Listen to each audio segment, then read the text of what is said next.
I was about to say that, that the importance of the affection here comes into place, no? Because it is not only about the possibility of having a building and opening it, but also taking care of it, no? Like, in all of us assuming that sense of care as agents of care. But I also feel like it has a lot to do with what Blanca was saying at the moment, no? Which at the end of the day is not necessarily just about the building of the architecture of the process of building the structure, is the involvement that we have to engaging with the possibility of being there, either to open and be there to host, to care, or being part of a construction, right? As per the methodology of the work of Recetas Urbanas, in which we are invited to not only, you know, let's say drill a wall on a wall, but also to communicate some of our, ourselves, right? Like who we are through the process, no? I think one of the most interesting aspects, and if people is interested can log into our library to see some of the either the open call or sort of like the recipes for construction, not all these tools for enable, right? Like the tools that you mentioned, the way in which you are called to participate also in the capacity that you can. So you can be part of a building even if you don't know how to build anything, or even if you have ever used a driller, or even if you haven't done anything, right? Like you can take photos, you can cook, you can sing, perhaps tell a story while somebody else is doing something else.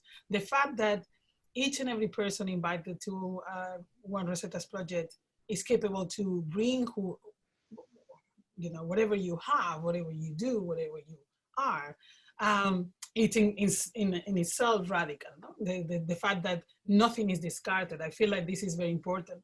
And in that sense, I would like us to also consider other aspects, because you have said something very important, Lily, from the beginning, which is what are the tools that are to our advantage to enable participation, right? It's not only about who is able to engage because of their will to engage and participate, but also who had the means to do so, right?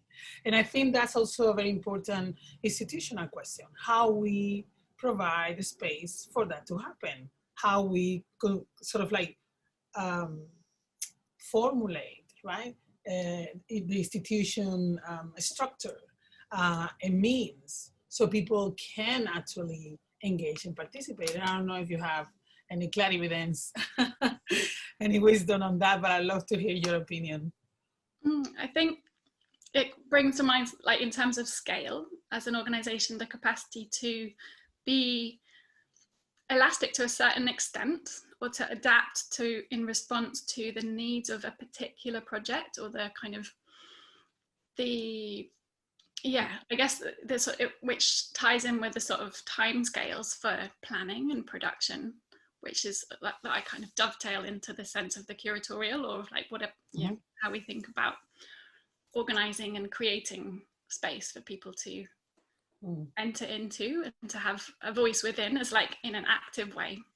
And so maybe in terms of, yeah, it's like what and it's sort of thinking about the process of creating that space, creating the conditions for people to enter in to a process, to invite people as well. And that is something that it takes time and sort of synergies between us as a team and all those that we collaborate with. So it's always the sum of so many parts, kind of so many threads that are then held together.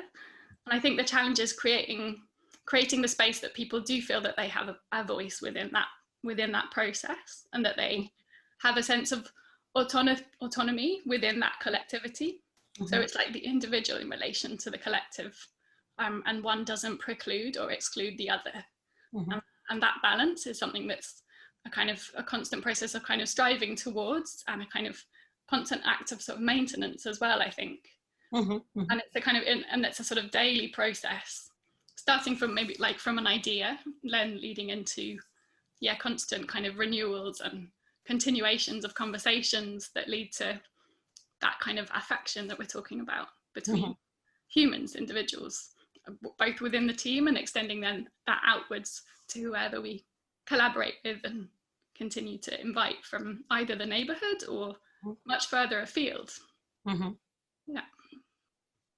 I was also thinking, I was linked to what Elvira and Lily you were saying before. I was also about the impediments of starting certain collaborative and participatory processes in the context of certain cultural institutions. I think there's maybe something even bigger, which is how radical can a cultural institution be when actually it operates on a framework that doesn't allow that radicality, and it also depends financially on that framework, right?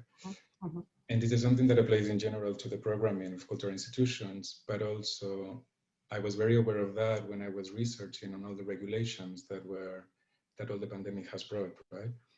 So I was reading through the regulations during the proper lockdowns, but also in these tier systems, and you can see actually how,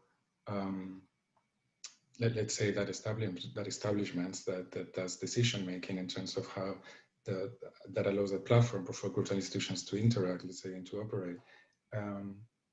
It doesn't actually allow many of the practices that we would like to start and to develop, etc. And in this sense, I think of Santi, founder of Recetas Urbanas, when he's normally named or placed in this role of like the guerrilla architect, right, or the architect for the crisis, and etc. And he always says, well, actually, I would like to work together with the public authorities, and I would like to go together with, you know, public administrations. It's just that their mindset doesn't correspond mine, so that's why I have to sometimes work against them, right? But it would be ideal if we would be all part of this and we would all share this common vision, right? Yeah. Blanca, you want to add something? No, well, I was just wanted to say that while Lily was saying, no, that you want to give a voice to people to engage with some things. I think architecture in this way is very powerful because everybody has experience of space, of territory, of cities.